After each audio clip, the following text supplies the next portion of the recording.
In this talk, I will describe a joint work with Sariel Harpeled on faster algorithms for submodular clustering problem.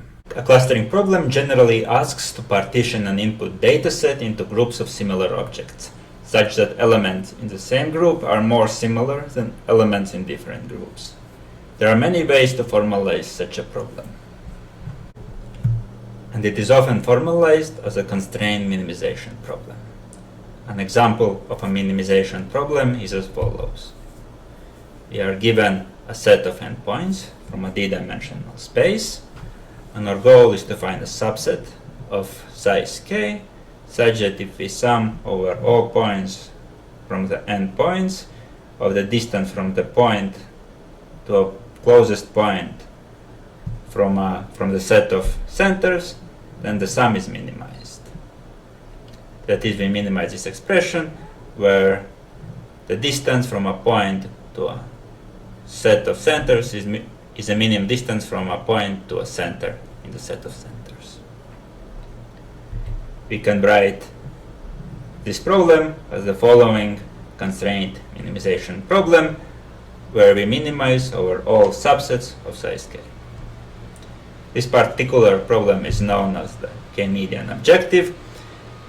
And in our work, we study a variant of the clustering problem where the objective is a maximization problem.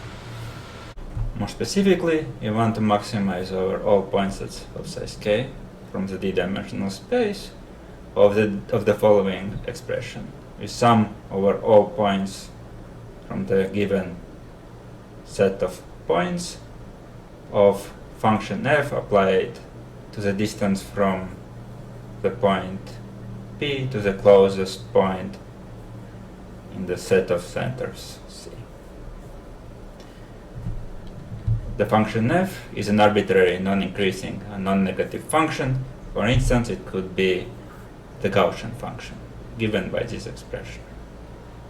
Now that the function decreases, the value of the function decreases as the distance between point P and the closest point in the set of centers C increases.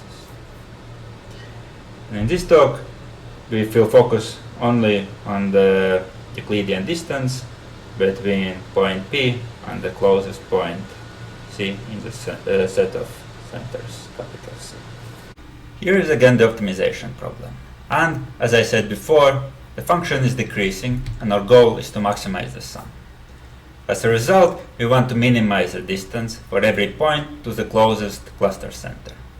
So this encourages to choose good points in the set of centers, capital C, as the centers of the clusters. One way to interpret is that the function f measures how much service does the point P receive from the closest point from the set of centers, capital C. Thus, we want that every point to be as close as possible to some center from the set of centers, since the service decreases as the distance increases. The k-server problem better captures economic incentives, unlike, say, k-median. The objective, being maximization, models better the idea of payoff for adding more centers. Furthermore, the problem is more robust to outliers. We know that the contribution of every point P to the final sum is bounded between 0 and 1. This means that if a point is far from every point in the set of clusters C, that is, the point is outlier, it contributes 0 to the final value. This is in contrast to the k-median problem, where a point that is far from the centers contribute unbounded quantity and changes the value of the objective by a lot. Before I describe our results, I want to mention that the k-series problem is also related to learning the mixture of Gaussians, where the effect of every Gaussian is localized in its Voronezh cell around its center. Our problem also generalizes the geometric coverage problem, where we are given as an input endpoints, and our goal is to cover as many of them as possible with k unit Euclidean balls. This corresponds to the special case of our problem, where the service function is a threshold function. It is 1 if the distance is at most 1 and 0 otherwise. In our work, we design a new algorithm for the k-service problem. In particular, we showed that the problem can be approximately solved in the following sense. In n to the epsilon to the minus order of dimension time, we can find a set of centers C prime of size k, such that the total service that we get is large. We get this guarantee. Let's unpack it. The left side is the total service obtained by the set of centers C prime. On the right hand side, we have this expression, which is the maximum possible service that we can get. And the inequality says that we can get within 1 minus epsilon of the maximum possible service. Something that I want to note is that the runtime of the algorithm doesn't depend on k, which is what we would expect from a natural algorithm that enumerates over possible locations of k. To simplify the notation, for the rest of the talk we will denote the service provided to the input points by a set of centers C with service C. With this notation, we can rewrite our result as finding a set C prime such that the service provided by C prime, service of C prime, is at least 1 minus epsilon of maximum possible service. So our goal is to find C such that service C is as large as possible. Let's start by looking into what properties the service function has. One important property is that for any point C and two sets of centers, capital C and D, such that C is subset of D, we have the following inequality. The left side is how much more we get service if we add the point C to the largest set of centers, and the right side is how much more service we get if we add the point to the smaller set of centers. And the inequality says that the service improvement for the smaller set of centers is always at least the service improvement for the larger set of centers.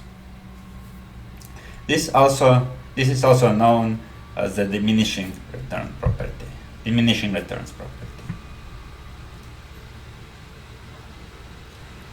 The proof of this inequality is simple. It proceeds by showing that for every point from capital P, that is, the points that we want to serve, the service improvement from capital C is at least as a service improvement from capital D.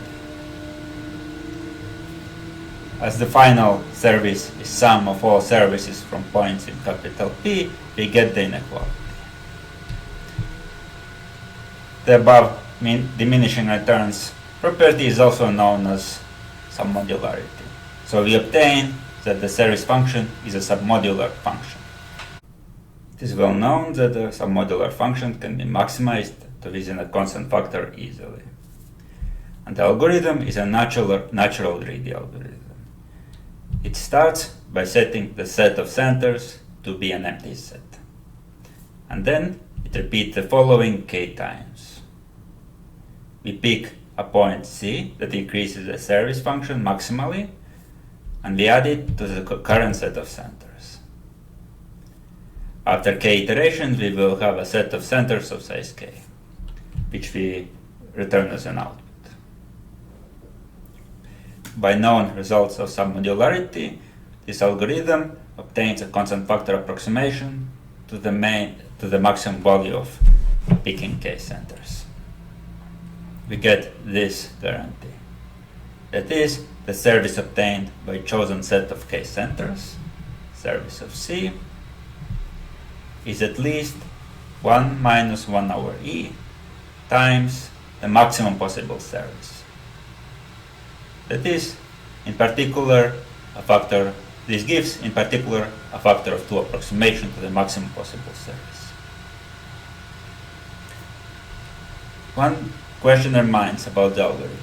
How to pick center C such that the resulting service is maximized. since the center can be chosen from the entire d-dimensional space, we cannot enumerate over all possible positions. We claim that this can be done efficiently nevertheless. Namely, in n over epsilon to the order of d time, we can pick a center C such that the resulting increase of the service is maximized in a factor of 1 minus epsilon. The main idea behind the algorithm is to consider a level set around each point from the given set of points. For instance, if these 4 points represent the input point set, then we build a level set of the function f around each of these points. So we get these 4 level sets. The total number of cells, that is, the regions not cut by the level sets, turns out to be n over epsilon to the order of d. And we just check one representative point from each cell as a candidate for C. It's not hard to show this algorithm gives 1 minus epsilon approximation to the maximum increase of the service. Since we have to pick k centers sequentially, the total runtime is k times n over epsilon to the order of d, which is n over epsilon to the order of d as promised.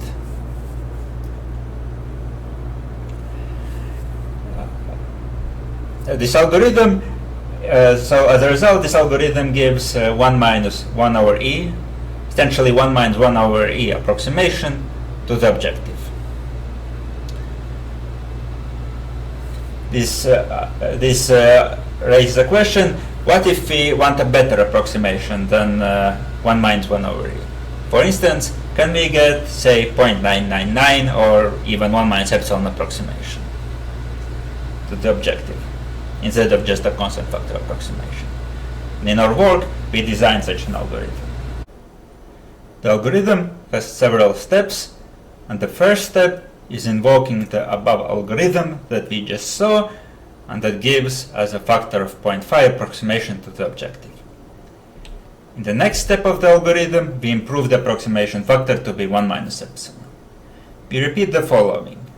First, we check if there exist 2 sets of points S prime and S, such that S prime is a subset of the current set of centers, S is an arbitrary set of points, the sizes of the 2 sets are equal to epsilon to the minus order of d, and most importantly, removing S prime from the current set of centers and adding S instead increases the service substantially. In our case, substantially means by at least of a factor of 1 plus epsilon squared over k. If there exists 2 such sets, then we replace the current set of centers C by what we get by removing S prime and adding S instead. And we repeat this while there exist no such subsets to get an improvement. And finally, we output the resulting set of clusters C. We claim that this algorithm achieves 1 minus epsilon approximation.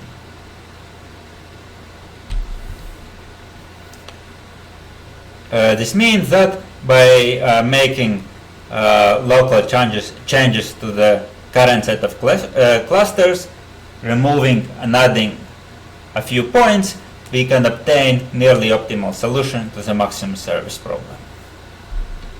We will first analyze the runtime of the algorithm, and then we will briefly discuss the proof of correctness. To bound the runtime, we first observe from the description of the algorithm that the service value at every step increases by at least a factor of 1 plus epsilon squared over k. Since we start with 0.5 approximation, the total number of iterations of the algorithm cannot be larger than log base 1 plus epsilon squared over k of 1 over 0.5, which is order of k over epsilon squared. As we will show on the next slide, a single iteration takes time, which is n to the epsilon minus order of dimension. So the final runtime is the total number of iterations, which is order of k or epsilon squared, times the time per iteration. And if we multiply this through, we get that the total runtime can be upper bounded by n to the epsilon minus order of dimension, which is the promised runtime. This is the runtime that we promised at the beginning of the talk. Now let's bound the runtime per iteration. Here is a reminder of the algorithm. To bound the runtime, we first consider the number of different possible subsets S prime that we would want to remove from the current set of centers C.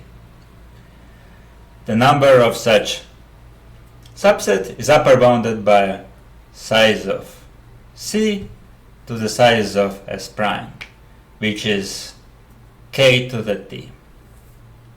We use t to denote the size of the subsets S prime and S. Let's fix a particular S prime that we enumerate over. Now our goal is to find a subset S of size t such that by replacing S prime by S, we maximize the service.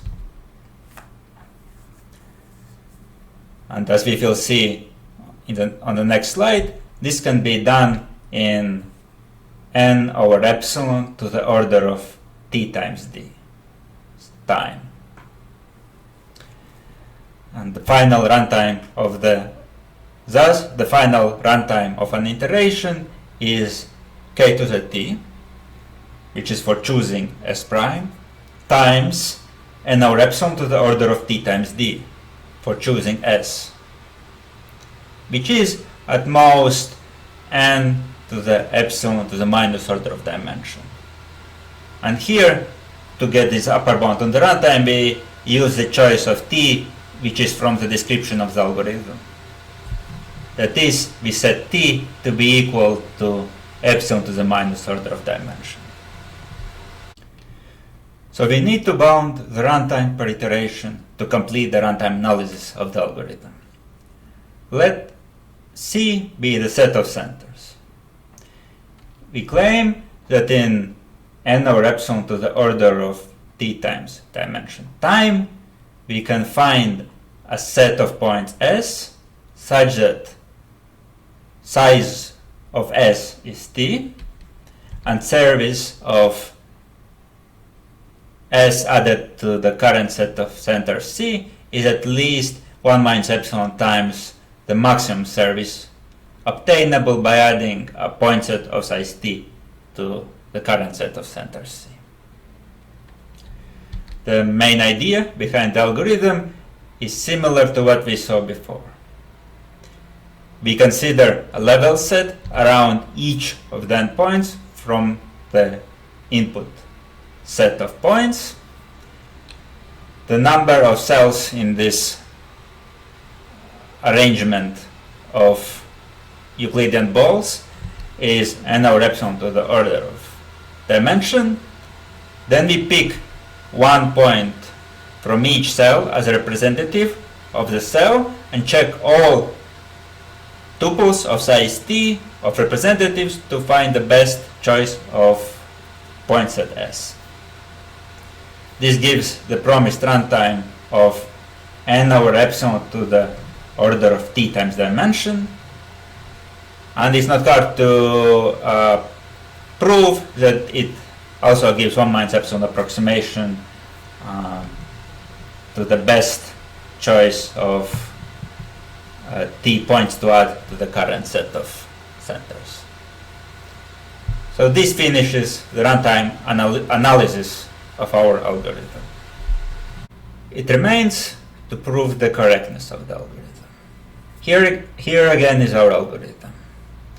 To show correctness, we need to show that if the current choice of centers is such that it is not within 1 minus epsilon to the best possible service, Then there exists a local exchange, that is choice of points S prime and S with the above properties as described in the description of the algorithm that increase the service. Namely, if the service is not essentially optimal, we can make a progress by a local update of the current set of centers. This is a non-trivial statement, and to show it, we use a tool known as Voronoi division. I will not go into much detail of the definition of Voronoi division, but roughly speaking, it states that for any subset of points from d-dimensional Euclidean space and a given parameter k, there exists a Euclidean ball such that the number of points inside of it is proportional to k, and we can pick a small number of points on the boundary of the ball such that the chosen points is a Voronoi separator of the points inside of the ball from the points outside of the ball. I will not formally define Voronoi separator, but this says that roughly speaking, the points that are inside of the ball are independent in some sense from the points outside of the ball. This tool allows us to partition the given input points into regions that are independent, and argues that at least one of them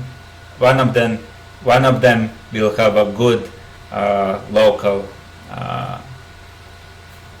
update, that is removing some points, adding some points instead, and that increases the service value. Finally, I want to note that the tool is only for the proof of the correctness. It does not show up in the description of the algorithm, as we saw in the description of the algorithm. I will finish the talk with two open problems. The algorithm that we provide is for finding a set of centers that can be arbitrary points in the d-dimensional space. An open question is there an algorithm for the variant of the problem that additionally asks that the set of centers is a subset of the input point set?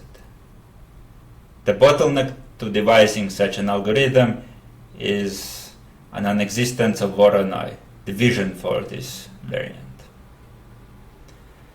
Another question we ask is if we can find an algorithm with similar guarantees, but for clustering in graphs.